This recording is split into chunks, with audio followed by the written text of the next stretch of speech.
दैनिक भास्कर, गया भास्कर, 21 फरवरी 2023। आस्था, Holland, America, थरवादी बौद्ध देश सहित कई गैर बौद्ध देशों के भिक्षु करते हैं भारत में heritage walk. Buddhist heritage walk अर्थात चैत्य चारिका में ही है टूरिज्म का भविष्य। भास्कर, एक्सक्लूसिव, राजीव कुमार, गया। चट भिक्षु चारिकम, बहुजन हिताय बहुजन सुखाय। भगवान बुद्ध ने इस उक्ति को न सिर्फ कहा बल्कि ज्ञान प्राप्ति के बाद 45 सालों तक लगातार चारिका अर्थात पदयात्रा कर उसे चरितार्थ भी किया। उनके बाद उनके पदचिह्नों पर पदयात्रा चैत्य चारिका अर्थात हेरिटेज वॉक कहलाती है। ऐत्रेय ब्राह्मण में भी चरवेती उक्ति है जिसमें चलते रहने की सीख दी गई है। इसी से यायावरी और घुमक्कड़ी की शुरुआत हुई। बाद में चीनी यात्री फायान और हवेनसांग आए। दीपक चीनी यात्री हवेनसांग के रुपट को रिट्रेस करते 2500 किलोमीटर की कर चुके हैं पदयात्रा, और पदयात्रा कर बौद्ध स्थलों को देखा, अध्ययन किया। उनके यात्रा वृतांत को आधार बनाकर कई खोज की गई। इससे प्रेरित दीपक आनंद ने भी पदयात्रा हवेनसांग के रूट को रिट्रेस करने की 2020 से कोशिश शुरू की और अब तक लगभग 2500 किलोमीटर की यात्रा पूरी की। पहले चरण में 1500 किलोमीटर व उसके बाद 250 किलोमीटर और 450 किलोमीटर की यात्रा की। अब वे अंतिम चरण की 700 किलोमीटर की यात्रा शुरू करने वाले हैं। उन्होंने हरियाणा के आदिबद्री से 20 फरवरी 2020 को अकेले पदयात्रा की शुरुआत की थी। इसके तहत उन्होंने हरियाणा, उत्तर प्रदेश, बिहार व नेपाल भगवान बुद्ध के जीवन से संबंधित स्थलों की यात्रा की। वे बौद्ध पिलग्रिमेज इंटरप्रेटर व शोधवेता हैं। Revival of ancient Buddhist pilgrimage in Bihar पर भी उन्होंने सरकार के साथ काम किया। इसी के तहत उन्होंने जेठियन राजगीर को हेरिटेज वॉक के नक्शे पर लाया। सटियन से राजगीर, भगवान बुद्ध ने कभी जिस रास्ते पर चारिका करते हुए संबोधि प्राप्ति के बाद राजगीर लौटे थे, उस रास्ते पर हजारों साल बाद 2015 से एक बार फिर से चहलकदमी शुरू हुई।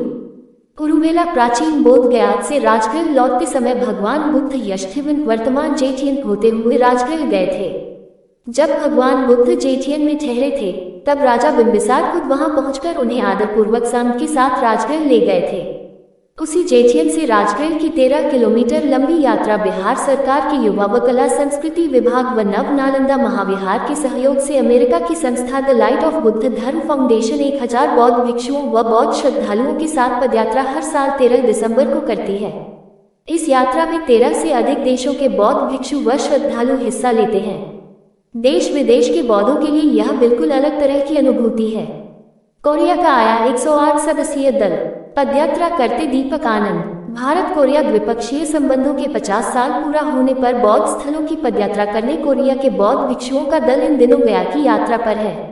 सरकार की मदद से यह यात्रा सारनाथ से शुरू होकर गुरारू पहुंची और अब उसके आगे की यात्रा चल रही है।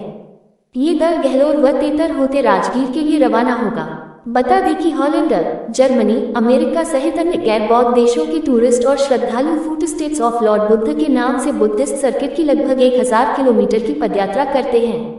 पदयात्रा से महसूस करेंगे हेरिटेज। वर्तमान परिप्रेक्ष्य में हेरिटेज वॉक में ही टूरिज्म का भविष्य है। इसे विकसित किया जाना चाहिए।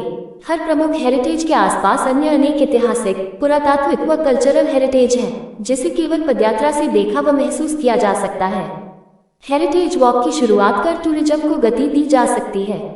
विदेशी हेरिटेज वॉक को ज्यादा पसंद करते हैं, इसलिए बुद्ध व हवेनसांग के वृतांत के रूट को हेरिटेज वॉक की श्रेणी में लाने की कोशिश करना होगा। दीपक आनंद, बौद्ध पिलग्रिमेज इंटरप्रेटर और रिसर्चर।